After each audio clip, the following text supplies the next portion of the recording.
Hello everyone, I'm Rania Khalek and this is Dispatches coming to you from New York City during the UN General Assembly, and I am very pleased to be joined by Venezuela's Foreign Minister, Carlos Faria. Minister Faria, thank you for joining me. Muchas gracias a ustedes, Rania, a tu equipo, por estar acá en la misión diplomática de la República Bolivariana de Venezuela ante la ONU. Y bueno, con muchísimo gusto, listos para atender a tus preguntas. Well, to start off, you are the new foreign minister, and this is actually your first interview with a U.S. outlet, and this is also your first time in the U.S., and you have a very interesting background. You studied in the former Soviet Union, you're from a very historically important family of the Venezuelan left. So can you tell us about this transition of yours from a left-wing organizer against the old government to foreign minister of this government? Bueno, esa es la historia de nuestro país. Casualmente en aquellos años existía una izquierda, muchos partidos de izquierda con diferentes tendencias dentro de la misma ideología, incluso marxista, leninista, con algunos bemoles, diferencias, que eran condiciones suficientes para crear un nuevo movimiento de izquierda. Eso, por supuesto, hizo que nuestra izquierda, como lo llamó el comandante Chávez, fuese una izquierda atomizada, con muy baja, de alguna manera, capacidad para realmente ser un actor político de la época, para poder haber hecho un cambio en la coyuntura política de Venezuela. En esos años, bueno, desde que comenzó el bipartidismo en Venezuela, en el año 58, siempre coexistieron dos países, y es la época que nosotros llamamos, además de la Cuarta República, la época del bipartidismo, donde dos partidos políticos de derecha eran los que se turnaban en el poder. Y las fuerzas de izquierda tenían solamente algunas esporádicas victorias, bien sea a nivel regional, a nivel municipal, con algunos diputados o senadores, pero no ejercíamos una influencia realmente fuerte. Solamente con la llegada del comandante Chávez, con la condición, ¿verdad?, de haber tenido esa posibilidad de llegar al poder en el año 99, eso hizo que la izquierda se aglutinara alrededor del proyecto político del comandante Chávez. Gana el comandante Chávez, transcurren los primeros años de su mandato, el proyecto político va madurando, eso hace que el presidente Chávez entienda que tiene que elegir y escoger un rumbo político más determinado, no tanto como un movimiento de izquierda, sino algo bien definido, y es cuando define el proyecto político venezolano que va dirigido a la construcción del socialismo bolivariano en Venezuela. Y bueno, ahí nosotros, el presidente Chávez llama a la creación de un partido político de toda la izquierda que existía, que apoyábamos a Chávez, en el Partido Comunista de Venezuela y en las otras organizaciones que existían y apoyaban al comandante Chávez. Se creó el Partido Socialista Unido de Venezuela, donde muchos de nosotros, de militantes de esa izquierda, pues empezamos a formar parte de ese movimiento y a trabajar por nuestro país, a acompañar al comandante Chávez en los años hasta donde él pudo acompañarnos, y después en el 2013, cuando el presidente Nicolás Maduro llega a la presidencia, pues igualmente continuamos estando donde se nos necesite. Eso es lo que más o menos... Y bueno, sí, la transición venimos de una familia de comunistas, allí por supuesto pudimos tener toda una formación política con muchísima profundidad, padre comunista, madre comunista, abuela comunista, hermanos comunistas, o sea que nos preparamos para todo esto. Estudiamos en la Unión Soviética, en mi caso, el primer estado de proletarios y campesinos que conoció la humanidad, que bueno, desgraciadamente no pudo continuar existiendo por las razones que, bueno, que conocemos, y ahorita no será el momento de hablarlas, pero que vimos cómo era realmente un Estado socialista, un Estado donde realmente los trabajadores y las trabajadoras estaban al frente de sus decisiones. Por supuesto, las razones por las que desaparece la Unión Soviética tienen que ver justamente con el hecho de que ese principio con el cual nació la Unión Soviética no se sigue observando, pero al comienzo conocimos lo que era un Estado socialista, de los obreros, de los campesinos, cómo se gobernaba solamente a favor de obreros y campesinos, donde no era el capital el que tenía las decisiones en el manejo de ese gran Estado, donde se vence al fascismo alemán durante la Segunda Guerra Mundial en el capítulo de la Gran Guerra Patria, donde la Unión Soviética, el Ejército Rojo y su heroico pueblo derrotan al fascismo, liberan a la Unión Soviética, liberan a media Europa y vimos cómo se continuó con ese proceso de consolidación de un Estado y además de otros gobiernos que durante la liberación de Europa del fascismo formaron parte de lo que nosotros conocimos como el bloque socialista, que le hizo contrapeso al bloque capitalista en cuanto a sistemas políticos. Y bueno, hasta los años 90, que fue cuando dejó de existir ese hermoso proyecto político. So the White House continues to say that Venezuela is this undemocratic country that violates human rights. And of course, there was this recent UN report, this very controversial, recently released UN report that came out echoing those accusations. And we know there were US sanctions against Venezuela under Obama. And then with Trump, we had this very blatant attempt at regime change with Juan Guaido. So has US policy shifted since Biden took office, and how do you respond to these criticisms? Tener como referencia el hecho de que él o los gobiernos de los Estados Unidos sean los que acusen a un país de ser violador de los derechos humanos o de no ser democrático, la historia nos ha enseñado que eso está basado sobre hechos de mentira, está basado sobre hechos que no corresponden con la realidad. No solamente porque sea el caso de Venezuela, la historia nos muestra cuántas veces han acusado los Estados Unidos a los países de no ser democráticos o de violadores de los derechos humanos. Si analizamos cada una de esas coyunturas, es porque ha habido una situación en la que los Estados Unidos simplemente no están de acuerdo con esos gobiernos. O peor aún, porque hay intereses que son estratégicos para los Estados Unidos. Porque bien sea, son países que tienen grandes yacimientos de riqueza, de materiales estratégicos, en este caso petróleo, gas, elementos que ellos necesitan para el desarrollo de sus industrias, del complejo industrial militar o cualquier otra cosa. O porque políticamente influyen negativamente en una región que a ellos no les conviene, a los Estados Unidos, a los gobiernos de los Estados Unidos, no les conviene que siga creciendo.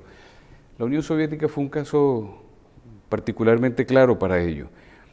Yo cuando dije hace un instante que había fracasado el proyecto de los soviets, ¿verdad?, como lo llamaban en esa época, eso no quiere decir que haya sido solamente por sus errores. Fue una combinación de eventos que hicieron que finalizara o desapareciera ese proyecto político. Lo que quiero decir que allí también estuvo la mano de los diferentes gobiernos que pasaron, que duraron durante esos casi 70 años posteriores a la guerra, que fue cuando empezó realmente la Guerra Fría entre la Unión Soviética y los Estados Unidos. Acusaban a la Unión Soviética pues de que como era un modelo político monopartidista, ¿verdad?, entonces eso no es democrático. Igualmente que hacen con China, con Cuba, con Vietnam y con todos estos países que todavía mantienen esos sistemas políticos. Y podemos hacer un repaso por muchísimos países donde los Estados Unidos han acusado a diferentes gobiernos justamente de antidemocráticos, de violadores de los derechos humanos, y ellos toman sus propias decisiones de manera unilateral, históricamente. Aniquilan a los líderes de esos proyectos políticos, bien sea porque estos líderes ya son jefes de Estado, líderes de o ya están en el poder en esos países, o porque están surgiendo dentro de esos proyectos políticos de esos países, igualmente toman decisiones radicales para interrumpir esos procesos políticos. Igual pasa en Venezuela. Llega el comandante Chávez, al comienzo pensaron que podían manipularlo, que podían manejarlo, lo invitaron acá a Estados Unidos para, como diríamos, hipnotizarlo para que él desistiera de las ideas de izquierda que él traía, que en ese momento sabíamos que eran ideas generales de izquierda. No había definición clara de cuál iba a ser el rumbo, era un rumbo de izquierda. Y eso no ocurrió. El comandante Chávez siguió adelante. Su cercanía con el comandante Fidel Castro, por supuesto, ayudó mucho a que él pudiera tener la claridad política para elegir ese rumbo de construcción hacia el socialismo, y empezó a ser un líder, presidente incómodo para los Estados Unidos, y con los años más incómodo. Empezaron a acusar al comandante Chávez justamente de todo lo que, de lo que nos siguen acusando en este momento, de no democrático, que no hay independencia de los poderes, que manipulamos, que cometemos delitos contra los derechos humanos, ¿verdad? Sin ninguna base. Y cuando vemos otros países donde efectivamente sí se cometen esos delitos contra los derechos humanos, podemos poner varios ejemplos, allí no hacen nada. No opinan. ¿Por qué? Porque esos gobiernos son cercanos a los Estados Unidos, hay intereses que son cuidados por los Estados Unidos, son gobiernos que son manejados por los Estados Unidos, y por supuesto allí ellos no actúan, no hacen nada, no critican y dejan que esos procesos políticos funcionen. Entonces no hay razón para pensar, porque no hay pruebas tampoco que así lo confirmen, de que en nuestro país se violen los derechos humanos. ¿Qué significa violar los derechos humanos para los Estados Unidos? Que unos terroristas atenten contra la vida de nuestro presidente, que unas fuerzas políticas y armadas quieran derrocar a nuestro presidente. Están violentando la constitución de nuestro país, el orden interno de nuestro país. Yo quisiera ver qué hicieran los gobiernos de los Estados Unidos si dentro de su territorio hubiesen unas fuerzas políticas que intentaran asesinar al presidente de acá, o que intentaran pervertir el orden. Bueno, y vemos, hace poco hubo unas demostraciones y hay muchos de estos activistas que están siendo severamente castigados por la justicia. Entonces, estamos nosotros defendiendo también nuestra posición, nuestro gobierno, nuestra soberanía, nuestra independencia. Así lo vemos nosotros. Y que no seamos democráticos. Imagínense usted, hablemos de la democracia. ¿Qué es la democracia? ¿Cómo definen los Estados Unidos la democracia? Procesos electorales, por decir algo, que llevan a los gobiernos de acuerdo a sus parámetros, que se elijan solamente a los partidos políticos y organizaciones políticas que son con los que ellos pueden trabajar, ¿verdad? Donde estos proyectos políticos y partidos políticos se entreguen a los intereses de las grandes transnacionales de los Estados Unidos. En el caso nuestro es muy particular por las grandes reservas de petróleo que tiene Venezuela, las más grandes reservas que tenemos, y que eso es estratégico para los Estados Unidos. Igualmente así es el gas, el oro, los diamantes,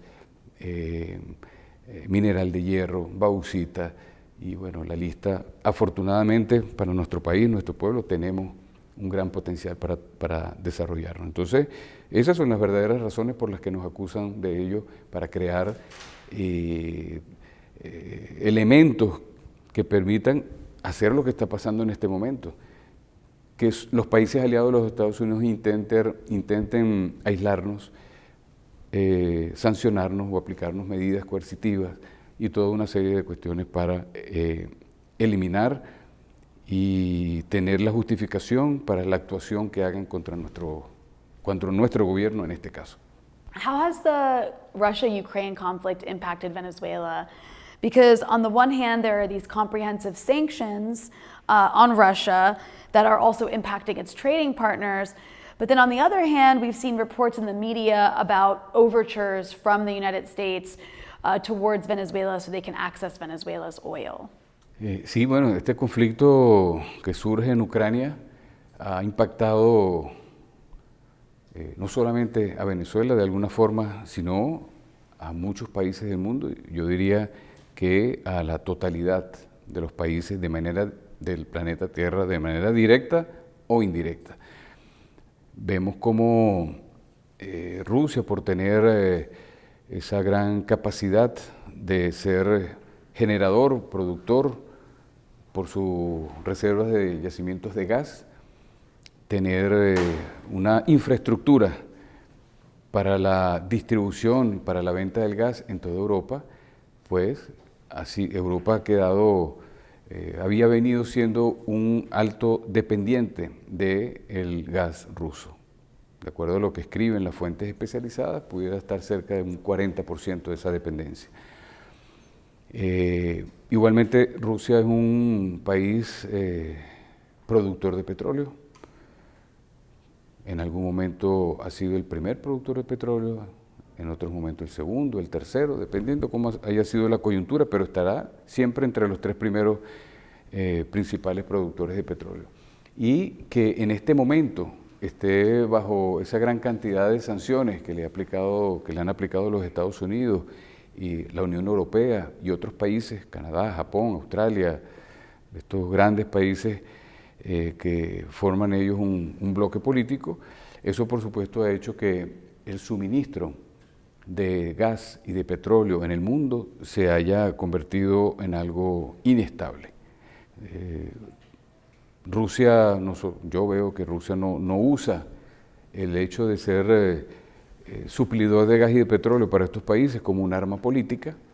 Occidente sí lo acusa de ello, de que sí es un arma política y que lo maneja como un arma política, pero bueno, en este momento entender que estos países sancionan a Rusia, sancionan a su gas, sancionan a su petróleo, Rusia sigue suministrando el petróleo, sigue suministrando gas a estos países, algo muy contradictorio, pero Rusia no ha detenido el suministro. Se detuvo el suministro de gas por una coyuntura que tiene que ver con el mantenimiento, ¿verdad?, de lo que llaman el Nord Stream 1, ¿verdad?, que pasa por Turquía y suministra gas a varios países de Europa. Se dañaron los equipos, las bombas que impulsan el gas y tomaron esta bomba y bueno, no hay forma de repararlo porque no hay compañías de seguro que quieran asegurar ese proceso. Hay unos equipos que están reparándose en Canadá, Canadá no los quería entregar, después los entregó, pero no hay forma de que se pueda suministrar o llevar ese equipo hasta Rusia, bueno, toda una serie de condiciones. Existe el Nord Stream 2 que fue recientemente construido y listo para operar, pero bueno, como parte de las sanciones no hay forma de que ese proyecto comience. Luego hay unos gasoductos que pasan por Ucrania, ¿verdad? Igualmente han sido impactados directamente por el conflicto bélico que hay allí. Luego otro gasoducto que pasa por Polonia, un país que por años ha sido un país con una posición antirrusa muy, muy fuerte. No pasa gas por allí, pero porque ellos mismos así lo han decidido y afectan a los países que están en la red de gasoductos posterior a Polonia y eso por supuesto ocasiona. En el caso de Venezuela, bueno, Rusia tiene inversiones desde hace muchos años, no de ahorita, con empresas de la Federación de Rusia. Hay que recordar que se tuvo una alianza muy grande con la empresa Rosneft, que fue sancionada. Una vez sancionada, pues Rosneft deja de operar en Venezuela, hay otras empresas que lo están haciendo y eso sería la forma en que nos ha impactado. Pero el proceso de funcionamiento de estas empresas mixtas que fueron creadas con Rusia y con otros países ha seguido funcionando. ¿Okay? Las grandes dificultades que tenemos es para poder transportarlo, que las medidas coercitivas no nos los permiten, porque están bajo medidas coercitivas también las compañías navieras, las compañías aseguradoras de la carga, los capitanes de esos barcos también están sancionados, es decir, haciendo todo de tal forma que no, pero eso es una sanción que nos afecta a nosotros, ¿verdad? Sanciona ahora a Rusia, que imposibilita que ese proceso se pueda llevar como antes, ciertamente. Esas serían como las implicaciones y la forma como ha afectado el conflicto bélico en Ucrania a la economía venezolana. You know, after years of hyperinflation from sanctions, Venezuela's economy is projected to grow 20%. The currency also seems to have stabilized. How and why is this possible? Sí, bueno, recordemos, es bueno hacer una explicación previa, ¿no?, de que esa hiperinflación fue causada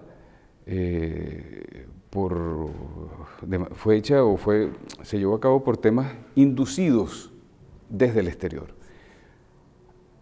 Antes de la partida física del comandante Chávez, Venezuela tenía una economía pujante, con niveles de crecimiento importantes, donde, a diferencia de los otros gobiernos que estaban antes de la llegada del comandante Chávez, el comandante Chávez hizo lo que realmente estaba en su proyecto político de hacer una justa distribución de todas estas riquezas o de lo obtenido de la renta de estas riquezas para las mejoras del pueblo. Estas mejoras se traducían en proyectos sociales que beneficiaban a nuestro pueblo con obtención de viviendas, acceso a la medicina, acceso a la educación, creación de puestos de trabajo. Se comenzó un proyecto industrial para tratar de diversificar la economía y evitar que dependiéramos tanto del petróleo. Y bueno, todo eso, por supuesto, hizo que estuviéramos en mejores condiciones. Llega la enfermedad del comandante, fallece el comandante Chávez, comienza el mandato del presidente Nicolás Maduro y Occidente, con Estados Unidos a la cabeza, dice: no, este es el momento de tumbar o derrocar al gobierno bolivariano en Venezuela, acabar con el proyecto político. Y empiezan a crear una serie de condiciones de dificultades que, por supuesto, las medidas coercitivas son la causa de eso, pero no en ese momento al comienzo, más las medidas están influyendo en este momento. En esos años estaba yo trabajando en nuestro Ministerio de Industria como viceministro y como ministro, y veíamos cómo las transnacionales que funcionaban en el país y las grandes empresas nacionales que funcionaban en el país se estaban plegando a todas estas condiciones para adversar y para complicar la situación económica del país. Escondían la comida, propiciaban que hubiese extracción de todos estos bienes a través de la frontera, sobre todo con Colombia, afectaban la moneda, la desaparecían, el papel moneda, los billetes, los metían en cajas, pero estamos hablando de contenedores, las guardaban y las llevaban a la frontera con Colombia. Por supuesto, no se importaba ya los rubros más necesarios para la población, las materias primas. Al no haber materias primas afectaban a las empresas, al afectar a las empresas afectaban a los trabajadores,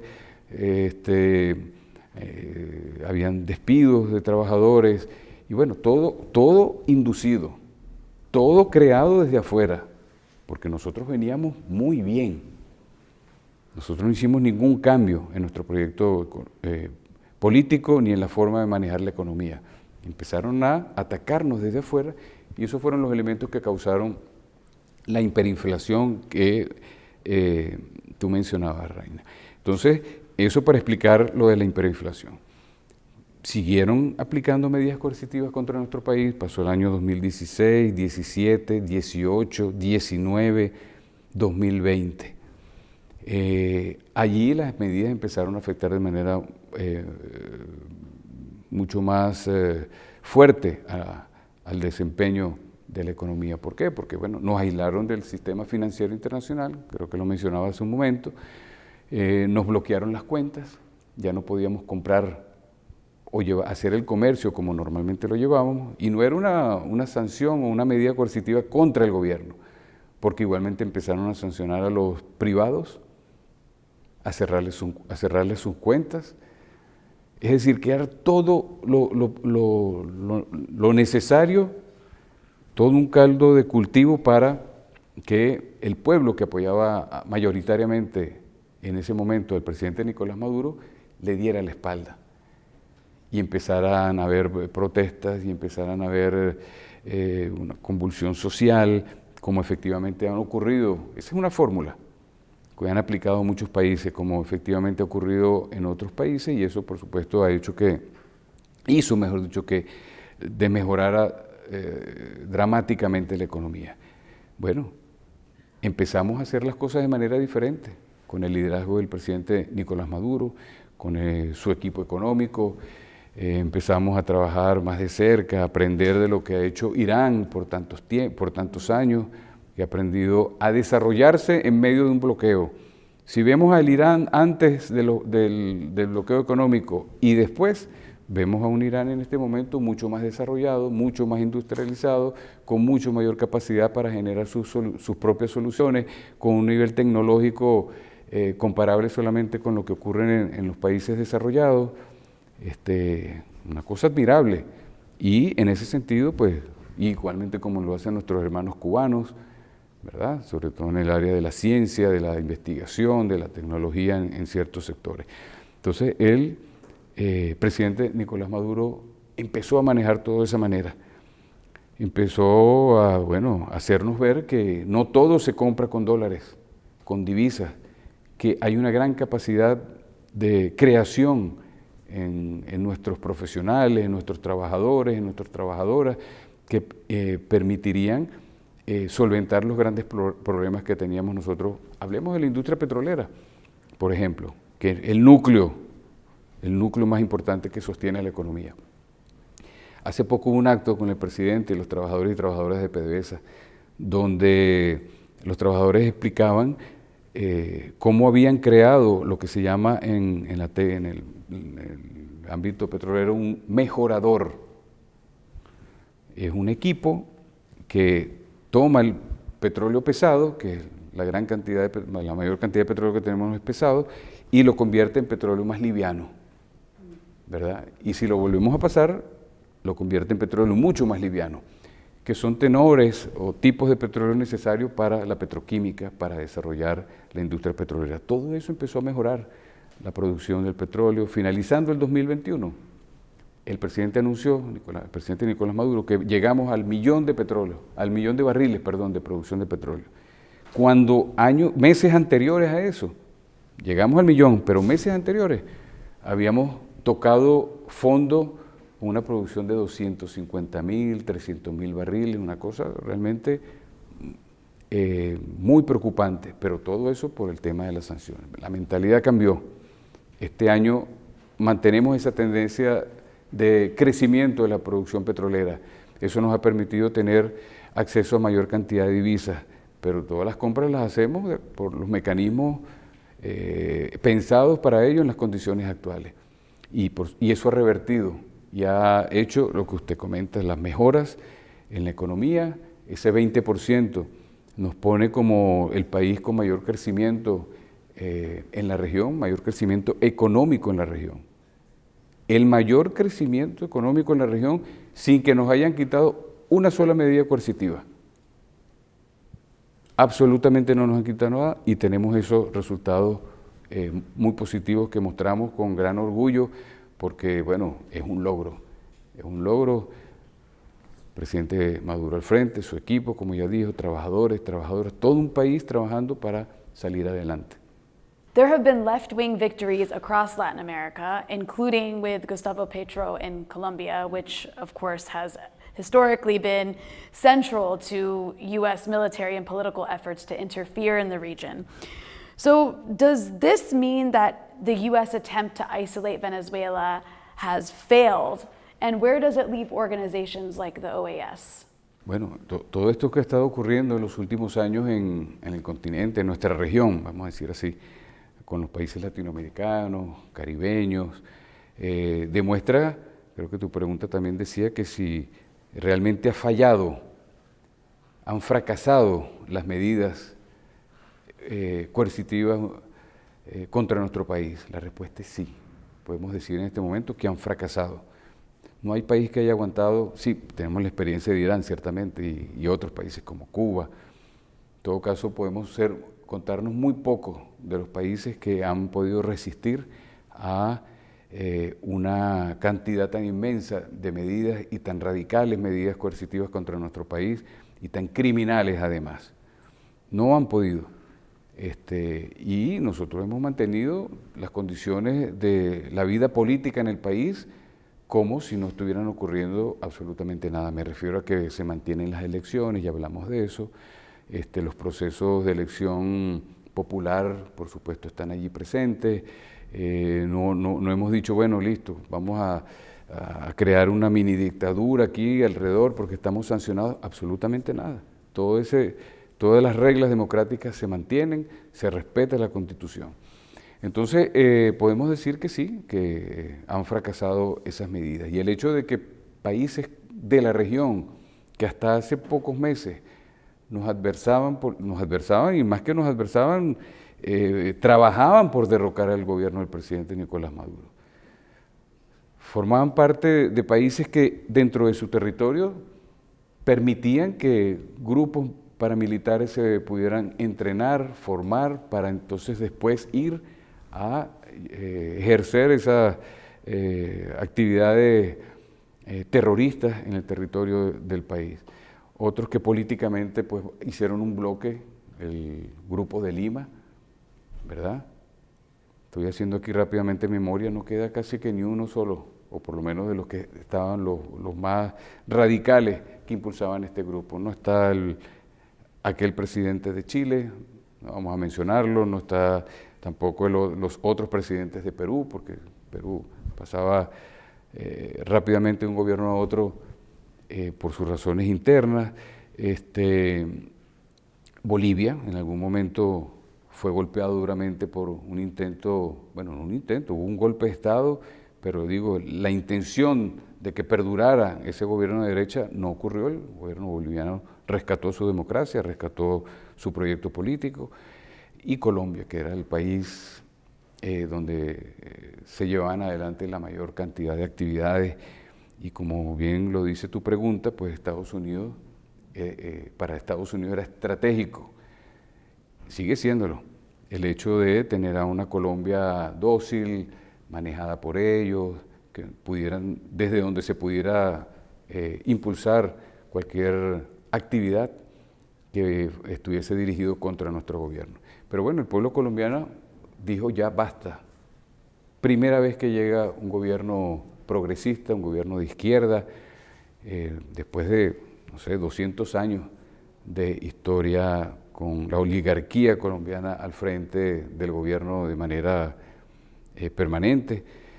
Hubo un intento de revertir eso con el entonces líder político Gaitán, que fue asesinado.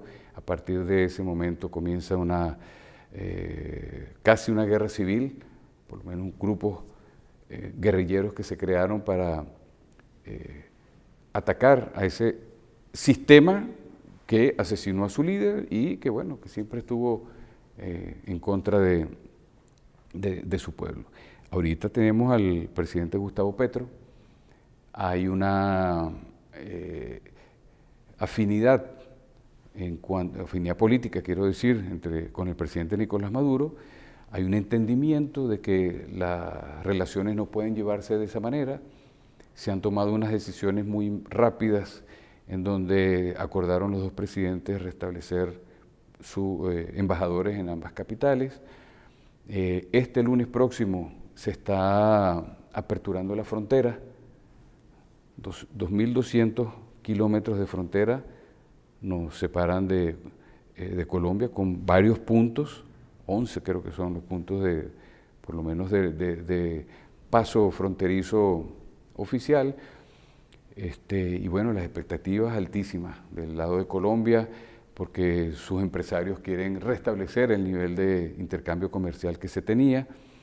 ¿verdad? De la parte venezolana también hay grandes oportunidades para igualmente aprovechar esa condición para el intercambio comercial. Nuestros pueblos, que en la frontera pues son, que sean colombianos, que sean venezolanos, eso no se percibe, es una frontera muy activa además, eso tendrá su nuevo comienzo este lunes 26 cuando se abra la frontera. Entonces, por supuesto que allí podemos ver cómo las medidas coercitivas, las intenciones han ido desapareciendo. Tenemos a Perú, que también su pueblo decidió llevar al poder un partido de izquierda, un partido progresista. En el caso de Chile, igualmente. Argentina, tenemos al presidente Fernández con la vicepresidenta Kirchner, Cristina, y bueno, la relación de fuerzas vuelve otra vez a favorecer a las fuerzas políticas de izquierda, fuerzas políticas progresistas, son gobiernos que están en el poder trabajando por su pueblo. Ahorita mismo habrán elecciones en Brasil, los próximos primeros días de octubre, ahí estamos esperando buenas noticias también. México, con el presidente López Obrador ocupando una posición abierta de entendimiento, de romper con todos esos esquemas que se estaban generando en nuestro continente, sobre todo porque estaban en contra de nuestro país, en contra de Cuba, en contra de Nicaragua, en algunos casos en contra de también nuestros hermanos bolivianos. Así que podemos decir que no funcionaron las medidas, nuestro proceso de recuperación económico, social, el aislamiento político al que intentaron someter al presidente Maduro y a su gobierno fracasó también. Y bueno, la figura de un tal Guaidó, que en algún momento surgió, igualmente disipándose como el azúcar o la sal en el agua, va a desaparecer. Ya nadie lo menciona, ya nadie lo considera como su supuesto presidente de Venezuela. Digo el supuesto de estos países que así lo quisieron colocar. Así es que buenas noticias para nuestro país, para nuestro pueblo, para la región, que nos va a permitir reactivar proyectos regionales como la CELAC, que ya ha vuelto a dar unos primeros pasos de recuperación. Bueno, está UNASUR, que en su momento también podrá recuperarse. Y bueno, el proyecto que nunca ha dejado de funcionar y existir, el ALBA, otros proyectos de interacción como Petrocaribe. Así es que buenas noticias. Well, thank you so much, Minister Faria, for joining me. I really appreciate it. Muchas gracias, Arania, a ti y a tu equipo por esta oportunidad de dejar este mensaje a todos los lectores o los que ven tu programa, que entendemos que son también gente del mundo de la izquierda acá en los Estados Unidos, con quien nosotros tenemos extraordinarias relaciones con el pueblo estadounidense, sabemos de su gran capacidad, admiramos mucho al pueblo estadounidense y bueno, esperemos que también puedan enrumbarse en procesos políticos que los puedan a su vez apoyar a ustedes como pueblo.